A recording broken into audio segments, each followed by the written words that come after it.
now.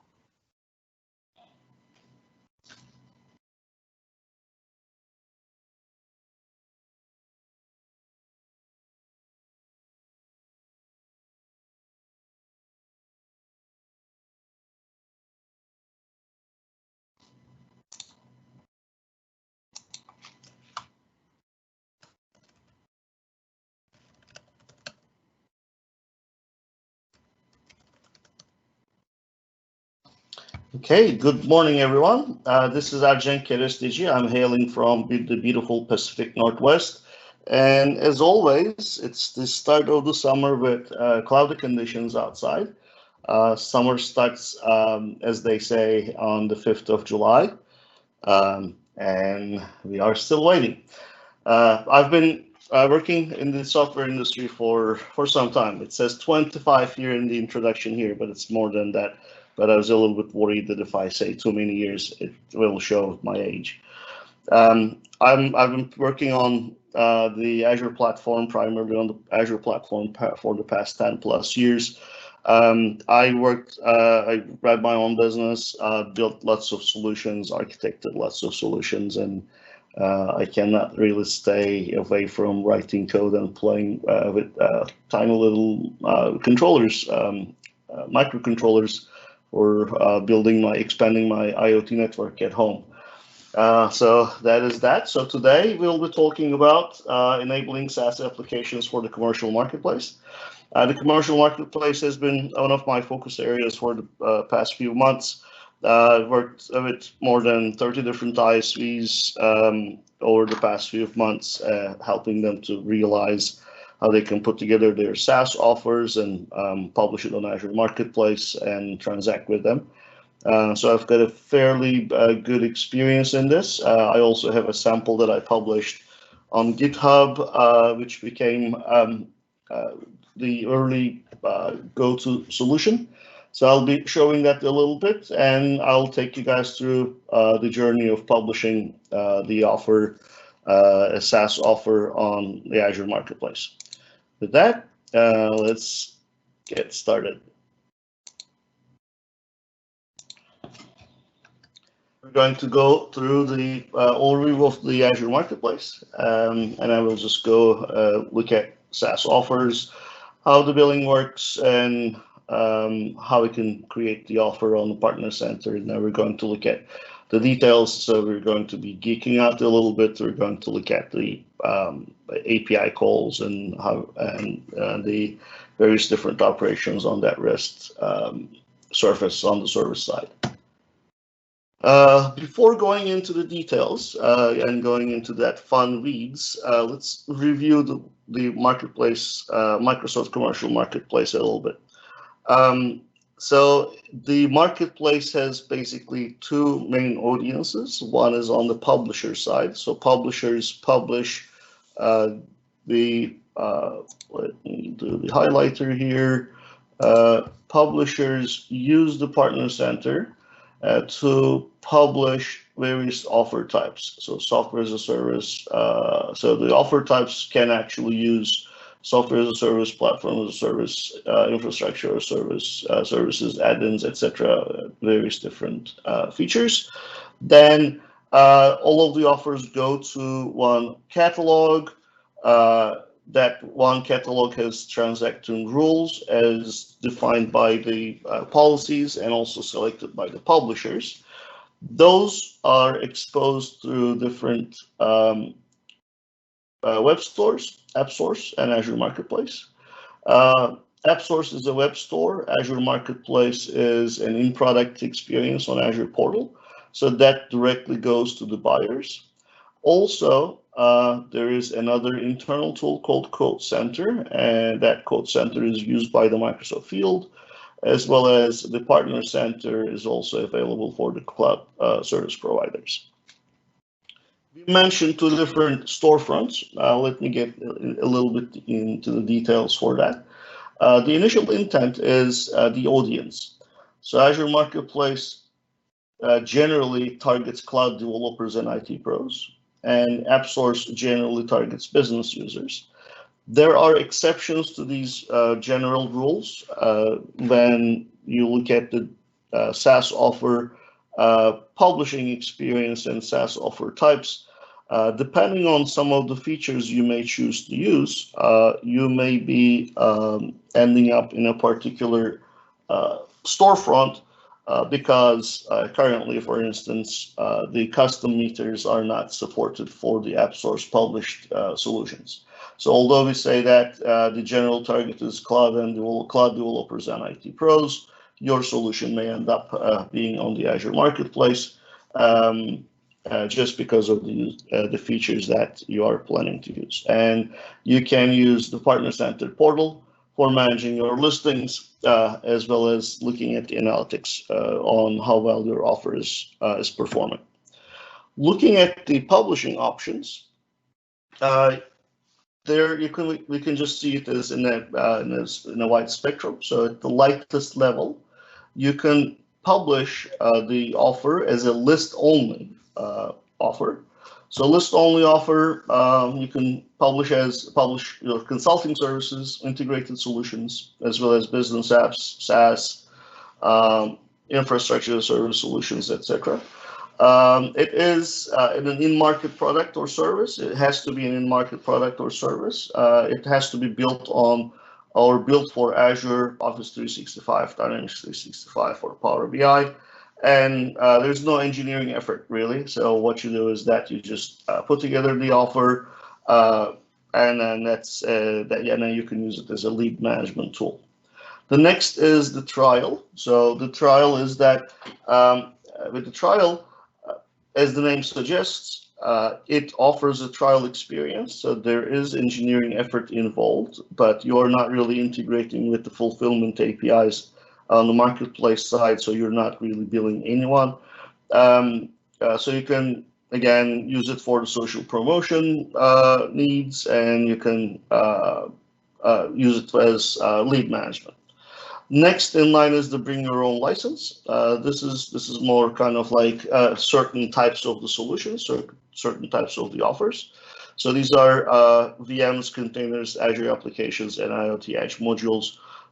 Your customer might have already purchased the license from a different channel, and here you're utilizing the Azure Marketplace as the deployment engine to make the deployment side seamless. So basically, the experience is like the customer comes, finds your offer on the storefront, and configures that, and then adds the existing license that the customer purchased from you before.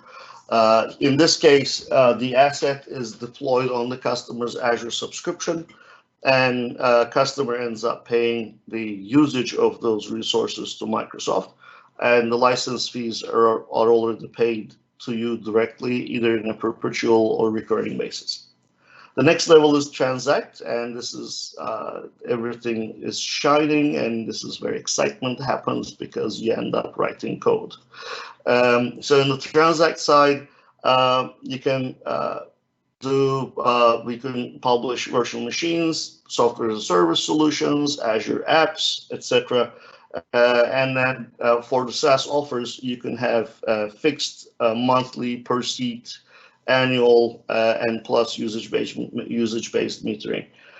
We recently announced, right during the build time, the availability of usage-based metering for the Azure apps as well. And I will briefly mention it as we're talking about the custom metering section. So in order to publish as an offer, a publisher needs to first access the Partner Center. So accessing the Partner Center means that the publisher needs to create a Partner Center account. And then after that, publisher needs to review the SaaS offer, so understand what is needed or how the SaaS offer needs to look like in terms of the plan, the offer plan model, the pricing strategies, etc. My flag here, or I should have said not flag, but underline. I should underline that the existing primitives for putting together new plans and the billing options are quite interesting. So you can end up with, and frankly, I haven't seen any single situation that we were not able to design the appropriate model using the primitives we have for the marketplace, given in ISVs, given in software vendors, publishing requirements. So take a look at that, please, and look at how you can use the various different primitives for solving your pricing model problem.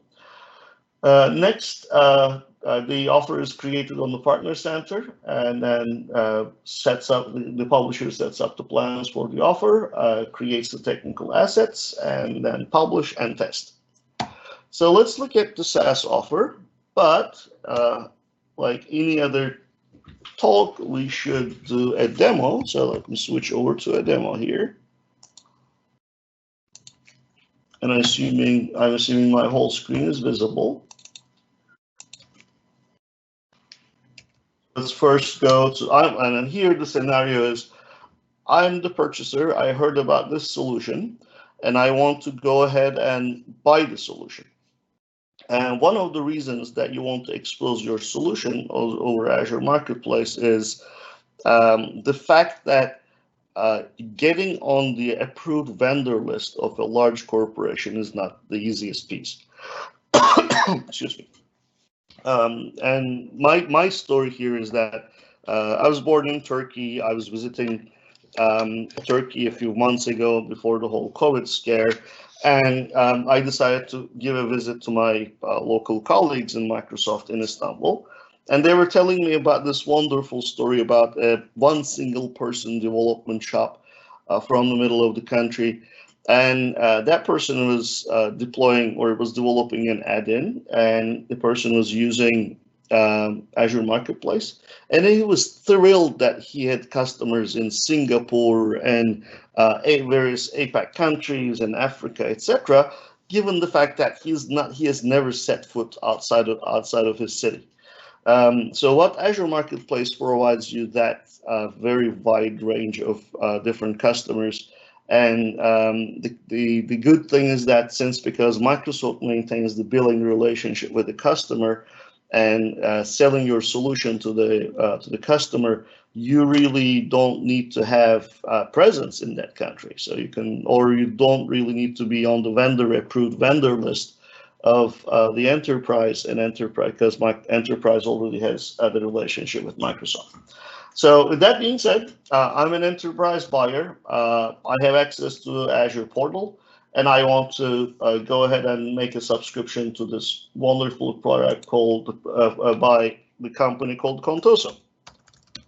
I search for the offer as if and then this is the in-product experience I was mentioning. So I search for the offer as if I'm deploying yet another Azure service.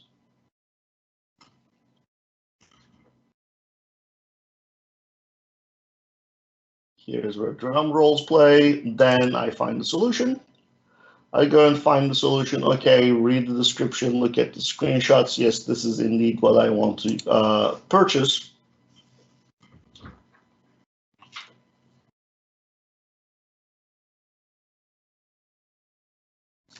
And I say this is the subscription for Ercenk purchased at 6/30th, and the first one, and I select the subscription, Azure subscription.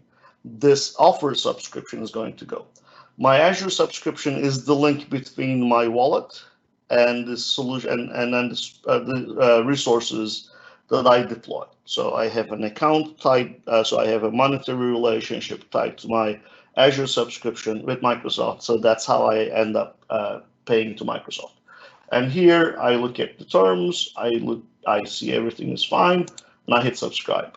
What happens in this case, in this situation, is that what's happening here is that Microsoft, on the Microsoft side, the intent for subscribing to this offer is recorded, and then that record is kept. Eventually, the customer will have means or will have access to the provisioning experience, onboarding experience. So the customer will kickstart the onboarding experience once that record is set.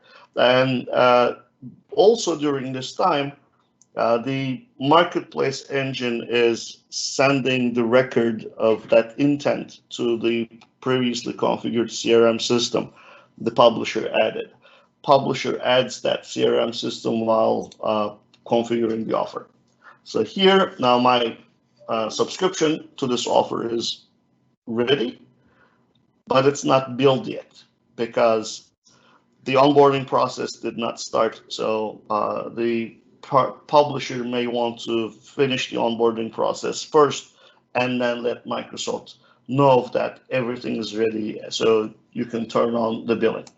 So customer clicks on configure account, comes to this page called the landing page. Landing page is the place where you kick off, as the publisher, you kick off the onboarding experience. So you may ask different questions, you can direct customer through different means, etc., etc. So I'll stop here and I'll go back to my slide deck and we're going to get back to this later. So looking at the SaaS offer, it lets you bring and sell your software as a service solutions on the marketplace. You have per month, per year, per seat and metered billing options, and you can mix and match flat rate per month, per year with metered. You can have 4 different publishing options, and obviously the billing options only apply to the Transact publishing option. So you can list it for contact me, you can list it for free, and then you can list it for free trial. Then you can transact. For the contact me situation, the customer comes to the Azure Marketplace. On the Azure Marketplace side, customer gets validated, and then publisher is notified for the customer's intent. For the SaaS offer experience, the free experience is again the same situation. However, as I had mentioned in the past, there is engineering effort involved. So you are expected to provide a landing page so that the customer can access, as I had showed before, so that you can get the customer's details and also provision a limited set of resources potentially while you're onboarding the customer, so the customer can have a feel of how it is used. So this is the free experience. So you're probably expecting to convert it eventually, but there is no set trial period. So this is free all up, and you can expect to convert the customer in the future. The next is the free trial experience, and again here is the there's landing page involved, so there's engineering effort involved. So the customer comes to the landing page for kicking off the onboarding process. Then eventually customer access the application. The difference is that this is free trial, meaning that there is going to be a time that this will expire. So you will need to convert the customer eventually, which translates into you writing some code for interacting with the fulfillment APIs. The sell-through Transact experience is that, again, we see this before. We saw this before. Customer comes over to the Azure portal, finds the offer, clicks purchase, clicks subscribe. The offer record gets created. Offer subscription gets created. Customer receives an email for configuring the account. Alternatively, customer can also click configure account. Landing page is displayed after clicking the configure account. Then you can kick off the onboarding process. So let's look at the billing options here real quick. So I mentioned that there are, at the highest level, there are 2 different billing options. So you can have flat pricing, meaning that the same amount is applied per month or per year, or you can have a per seat pricing.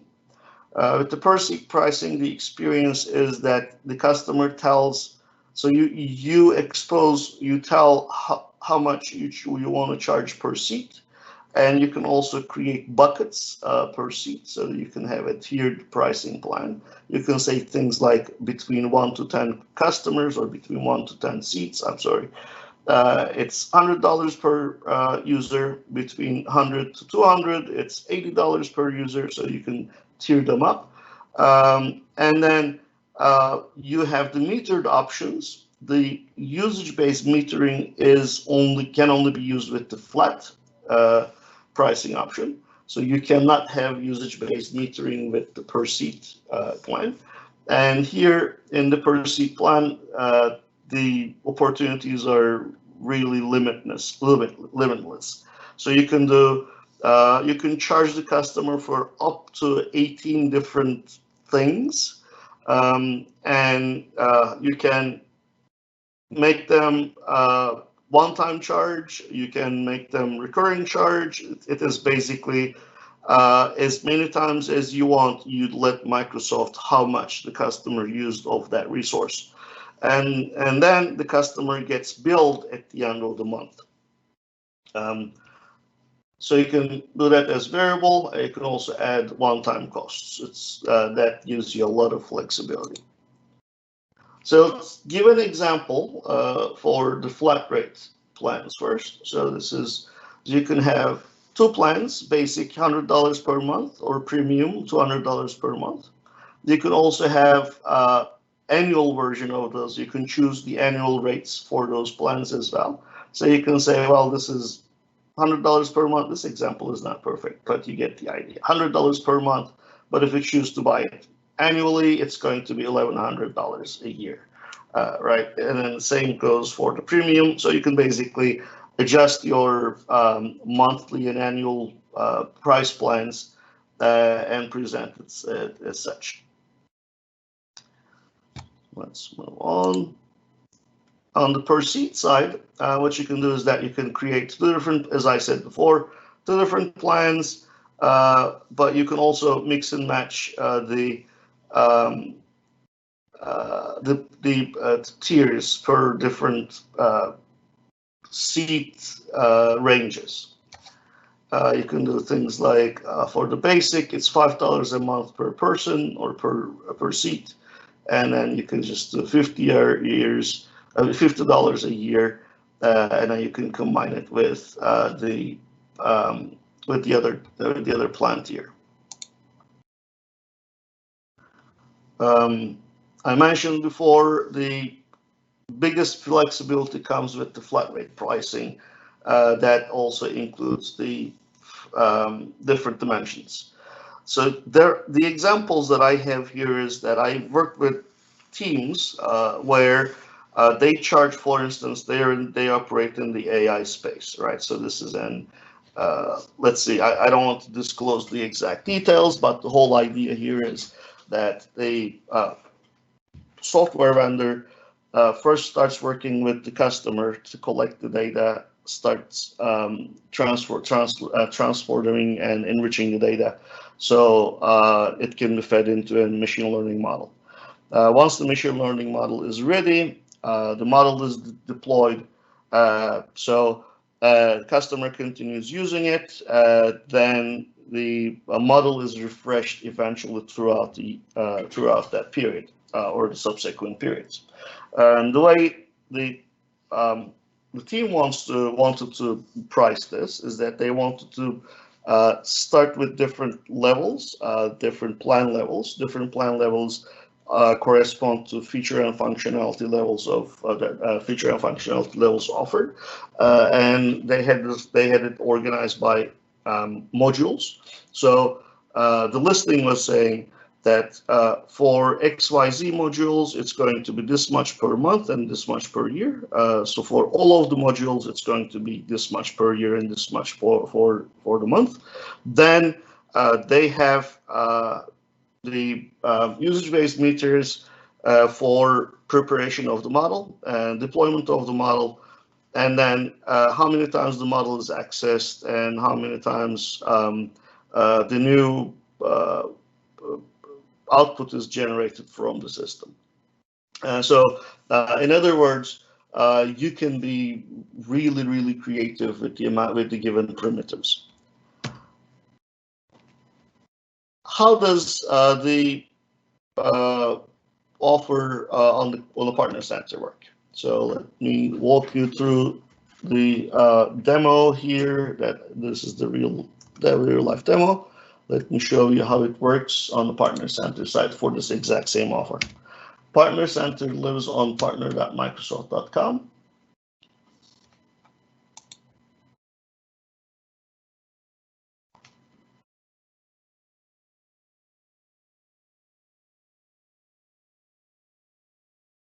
This is the time usually I crack my jokes, but I'm not really sure how long it's going to last, so I will hold off on my joke.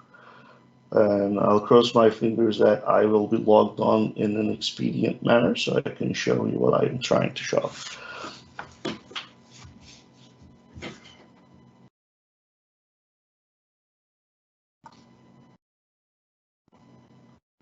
Darn it, it's not working, is it?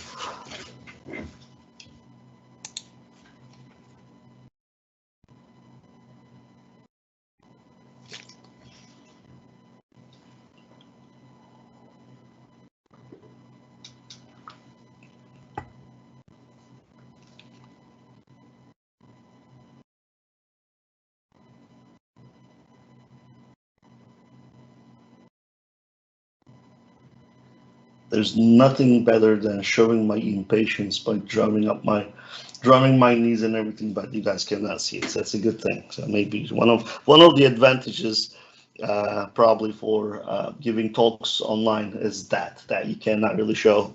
It's not possible to see the folks your level of frustration. Okay, so now let's go for it. Oh no, it's authenticating me again. All right, there we go. Let's go to the right one.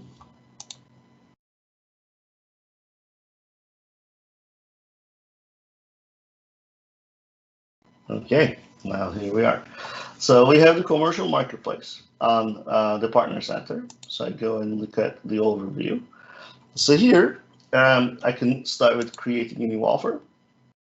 I will select software as a service, and I will add the offer ID.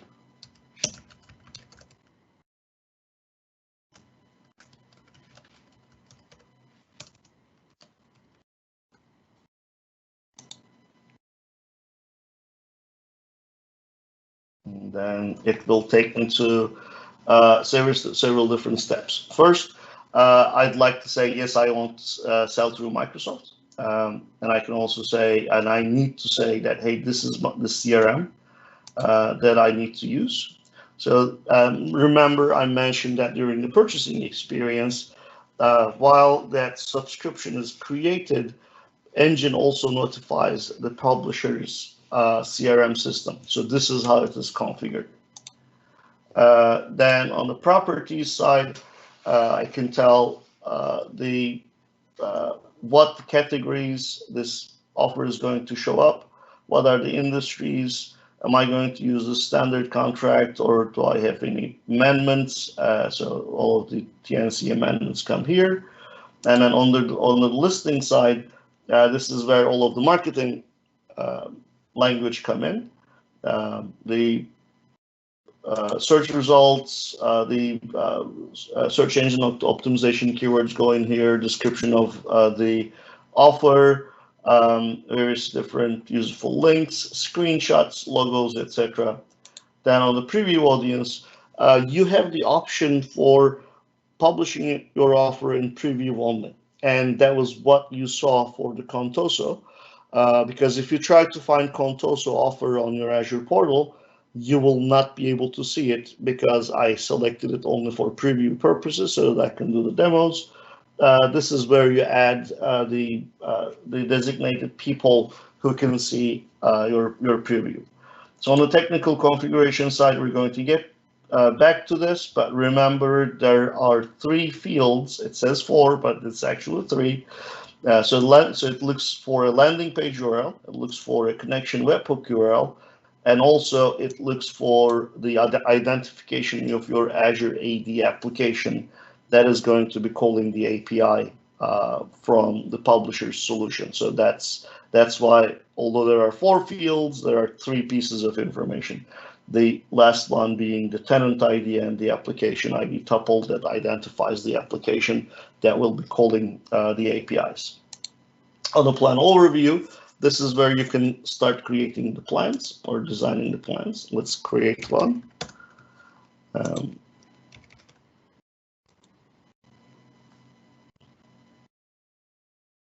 Now in the listing, you describe what your plan is, and then pricing and availability. This is the exciting part. This is where you determine your pricing model. So you can do a flat rate or per user, and then you can also select your monthly or annual prices. You can also add custom meters. This is, notice that maximum 18, so you can add custom meters. You can also designate this as a private plan. This is a very powerful component. So consider, for instance, the scenario of selling to an enterprise. And what you want to do is that you want to provide a limited functionality version of your solution to the enterprise. And this is going to be public. Everybody will be able to see it. So the enterprise, various different enterprises, customers will start trying it, and then they would like to get the upgrade. But you really want to get that customer. So you may want to have a special price for that customer. This is how it happens. You can create a public plan, everybody can see, and then you can create a private plan, and on the private plan, you can designate that customer only. So you can say that this is the customer's Azure tenant ID, and only this customer will see it. So when the customer logs on, when the public purchaser from that customer logs on to Azure portal, he will be able to see that, but so the other people will not be able to see it because they will be logging on to a different Azure AD tenant ID, Azure AD tenant. So anyways, you can add multiple plans like this. The caveat here is that you cannot mix and match flat rate and per user plans in an offer. In other words, it needs to be either all flat rate plans or all per user plans. And let's leave this here. Then next is that if you want to co-sell, resell through CSPs, I'm not going to get into the details of this. And this is more kind of like special cases. So majority of the publishers focus on these top 7 items. After everything is done, you hit review and publish. So it's going to warn me with a lot of errors, and nothing is complete yet, so it will not let me publish. But this kicks off, assuming that we have everything complete, everything is ready when we hit publish. This gets us into a review process. What's going on there is, okay, if I can click it right, here you go. So this is the console software I was showing. So it goes through an automated validation first and a certification phase. Certification is manual, so it's going to take a little bit longer. And then a preview is going to be created so that you can access the preview. Notice that it is not live yet, so it's not public. So the public cannot see my offer. Okay, now let's go back to the exciting part. How do I do the integration? What are the moving parts? Let's go back to that example here once more and then see what's going on. What we did was we created the subscription to the offer on the portal side, and eventually we ended up on this page. And as the customer, I clicked configure account. Configure account took me to Azure, so it took me to the landing page. Let's do this again. Now let's talk about the details a little bit more. Notice that it took me, it's an A-link. There's nothing special about it. It took me to that landing page first, and you might have noticed in the status bar that it also logged me on to the Azure AD. This is this is where this information coming from. Under the covers, the landing page logged me on using Azure AD, received an ID token. ID token is in JOT format. Cracked open the JOT, looked and validated the JOT first, cracked open the JOT, and then found the claims in the token for my email address and the full name. This step, the authenticating the customer with Azure AD, is a policy-driven requirement. Policy requires you to have the landing page do this, and you have the option for asking for other information from the customer as well. Suppose your solution is going to provision users from the customer's AD tenant. Right? If that's the case, then this gives you a very interesting advantage and head start. What you can do is that you can ask for consent from the customer to read the rest of the directory, and then you can just read the directory, bring in all of the end users to your system, and then create that head start for the provisioning process. So the next time the customer's admin comes over, he will have a ready list of existing potential users, so he can or she can weed out the ones who will be using the system and or not. So the log on Azure AD gets you a very advantageous situation.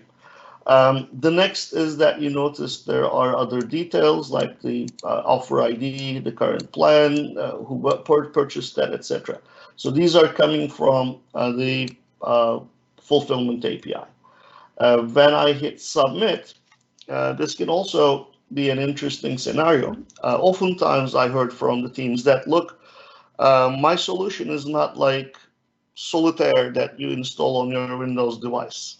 It's not like I find Solitaire on Windows App Store and then install it on Windows. There are people. So we kick off the onboarding process, get the information from the customer, and our people just go and run scripts and sometimes configure UI for onboarding new customer, and it's not immediate. And my answer to that was, that's okay. You can actually choose to do that before activating the subscription. So what this sample is doing is that I'm actually sending an email to an operations team when I receive this this intent. Then the operations team can install anything or configure the system for the new customer, and then can activate the subscription later. Let's leave it here, and then let's go to, because I'm going to get back to this in a little bit more detail once we start talking about the APIs. The publishing experience is, so we did that, we covered that. So the customer comes over, there's the Azure portal, and then comes to the landing page. I mentioned that there are 3 pieces of information you need to add on the technical configuration. So the offers landing page is that URL, that's how the marketplace knows which URL to send the customer to. The Azure AD, so your solution needs to be registered as an Azure AD application so that it can call the marketplace APIs, and then you will also need to implement a webhook. Webhook is for the cases of, let's click through this. So webhook is for the cases of like the customer canceling the subscription from the portal side, or customer failing to fulfill his or her financial commitment, and eventually you will need to freeze the account so customer no longer has access to the system because you cannot get paid. The provisioning side, the dance here is that you have, so on the landing page, let's go back to the landing page quick. So on the landing page, when you click to configure accounts, the marketplace engine sends you a token. So this token here is a unique token that represents that subscription, but there's nothing that you know about the subscription yet. The only thing you know is this token. So what you do there is that you go and get that token. So I'm going to decode it because this is on the URL. So this is your token. There's nothing significant about it. But you need to use that token to call the marketplace engine to resolve this subscription so that you can receive the details of the subscription. Once you receive the details of the subscription, you do the provisioning and then you do the activation. So if you look at the life cycle of the subscription, customer comes in, provisions, and then gets subscription gets to activated phase, so it's provisioned. You can update. ISV needs to acknowledge that the update succeeded. You can also unsubscribe as the customer. So ISV gets, the publisher gets notified on the webhook. Then the subscription can go to suspended if Microsoft dues are not paid. Then eventually you're going to receive, on the publisher side, you're going to receive a webhook notification. So with that being said, let's go to the API calls and bring over Postman to show you how these things are working. So notice that we had first started with the token, and I want to use that token to bring in the details of that subscription. So the first thing I will do is that I will need to get an access token from Azure AD. Just heads up here, the word token is used a little bit too much, but the tokens we're talking about here are different things. So we have the marketplace token, which is different than the access token we receive from the Azure AD, so that we can call the APIs with using the access token on the authorization header in the bearer scheme. So now we want to call the resolve API. So notice that on the headers, we have the bearer token. This is made out of the access token we just received from Azure AD. We also have the marketplace token that we're passing. So this will return us, should have copied this one over. So this will return us the details of the subscription. So we can see the subscription is in pending fulfillment start status. Now let's forget about the solution. Let's forget about the code, etc. Let's assume that I'm a REST API client and I understand and I can send REST API calls. So I received that. I did the resolve. I noticed that, well, this needs to be kicked off. I go off, run my scripts, etc. Come back. Now I want to activate the subscription. So what I do is I grab the subscription ID and then go to the activate call, and I will say that use this subscription and activate the subscription. And let's check the plan. Plan needs to be silver because I selected silver. And I send. Now it's okay. It's activated. Let's go back to the portal, Azure portal. Do a refresh, and after I refresh finishes, you're going to see this triangle disappearing. Now this is an active subscription, and I will start to get charged. Let's go and check the status of the subscription. So I do a get on the subscription. Now I see it as subscribed. I'm going to make these slides available, so you're going to see that you're going to see the details of this thing. So this is how we got the access token. Then you're going to also see the APIs. The full documentation of the API is also available on the Microsoft documentation area. Looked at the Yeah, so this is an interesting case. Let's quickly go through it.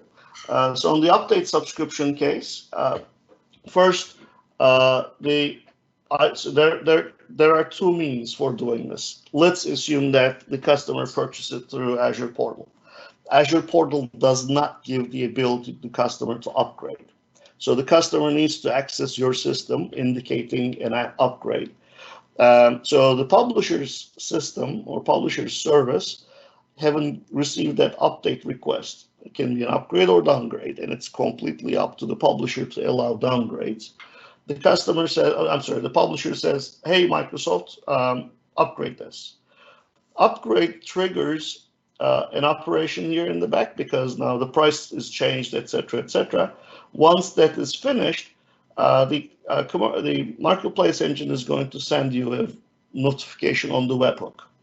So on the webhook, the publisher is going to receive the details, and the publisher is going to see, okay, so upgrade operations initiated, it's all successful, but it's not complete yet. So the ISV this time, the publisher does the actual changes on their side, and then acknowledge Microsoft that, look, remember that upgrade operation I had requested before? All is good now. Now go ahead and make it in effect. So that async operation is managed through operations. So there is the operations API, and you receive an operation detail on the webhook detail.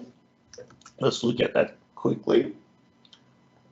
So on the webhook payload, you receive an operation ID in terms of the activity ID, and then you can, the operation ID here. Then you query the operation API using the subscription ID and operation ID to receive the details of this operation. Then you kick off your provisioning process and then notify Microsoft back. Okay, so this is the operation status, and this is how you can list the operations. It can also be, the update can also be initiated by the customer if the customer has purchased it through AppSource. The offers available in AppSource has the capability for the customers to upgrade, downgrade the subscription. For the metering, it's quite simple, really. So once you have set up everything, including your technical details and meter dimensions, etc., what you do is that you say, hey, this subscription is used so many of this dimension effective of this time, and it's tied to this plan. And the response says, thank you, I got your request, and I'm going to add it to the bill. It's really, really simple. You can group them in batches, so you don't have to send everything in one single go, and you can use that. So there are samples, and there is this is my sample that I mentioned here. Mock API, although Mock API exists, I find it really useful for creating REST API clients. But because we're really relying on a protocol, the full protocol is not supported in Mock API. In other words, you cannot really say that, hey, so is this subscription is active or not? Now activate the subscription, etc., because you really don't have control on the Mock API engine. There is no engine behind the Mock API. So in summary, we looked at the Azure Marketplace, we looked at the SaaS offer, looked at the technical details, what are needed, etc., and looked at the integration real quick. Like I said, we're going to make the slide deck available. With that being said, I would like to hand the discussion over to the wonderful Reactor team. They have some messages for you, and now we can follow up with the Q&A.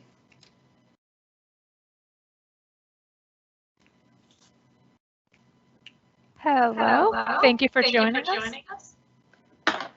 Just wanted to say thank you for being a part of this event. And if you want to see it at a later time, if you didn't catch it all, we will have it on our YouTube channel probably in the next couple of days.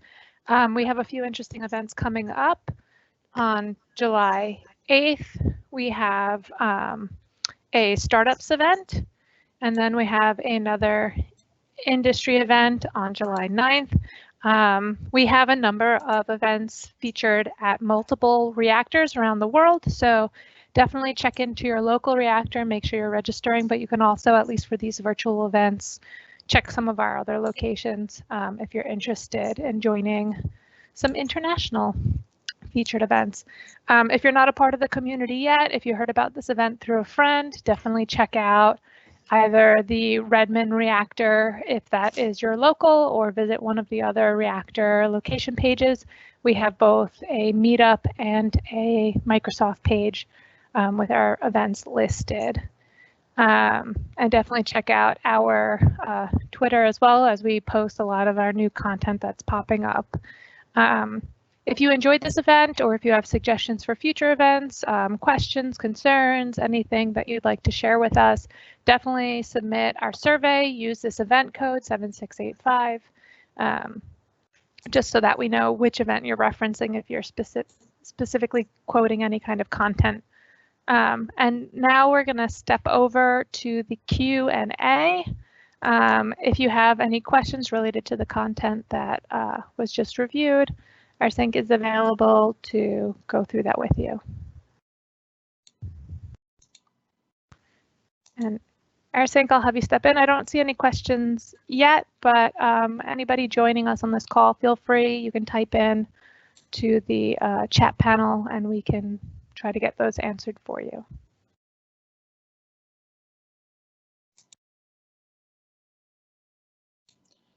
Of course, yes, I would be delighted to answer if there are any.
So we have a question. This is how to do metered billing. So the process at a high level works like this. While you're defining your offer on the partner center, you define what your billing dimensions are. Let's say you want to count the number of messages a person sends, and you want to charge it for the company for the number of messages sent for all of the users in the company, right? So now you created this in your offer. You say to your customers that this is what I'm going to start counting, right? So the customer purchases the solution, counts to your site, so you onboard the customer, you provision everything, customer starts using your solution. As the users are sending messages, what you do is that you count those messages on your side, and then you decide when to send those that signal back to Microsoft. So as you are counting, the the messages being sent, you decide to let Microsoft know that this customer used or sent this many messages. So you use the metering APIs that I showed in the presentation, and you call the metering API to let Microsoft know that how much of that meter is used for that customer, for that plan. Then at the end of the month, Microsoft accumulates all of that, adds that usage as a billing item, line item on the customer's invoice. So customer pays Microsoft, and Microsoft makes you the payout.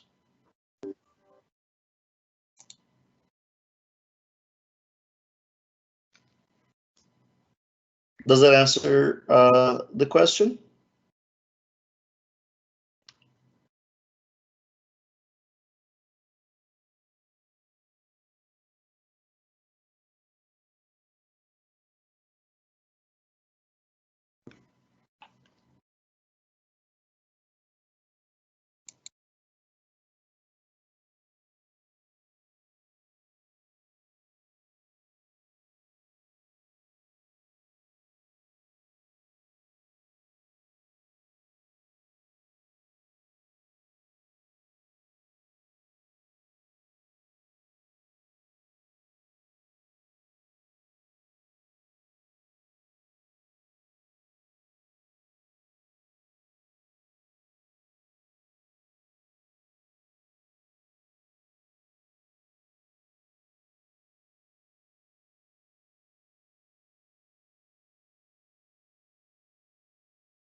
With this, thank you so much for your time, and I will be looking forward to hear if you have any questions. Please reach me out on LinkedIn. Finding me on LinkedIn is quite easy. There is only one Ercenk Keresteci. And thank you again for your time.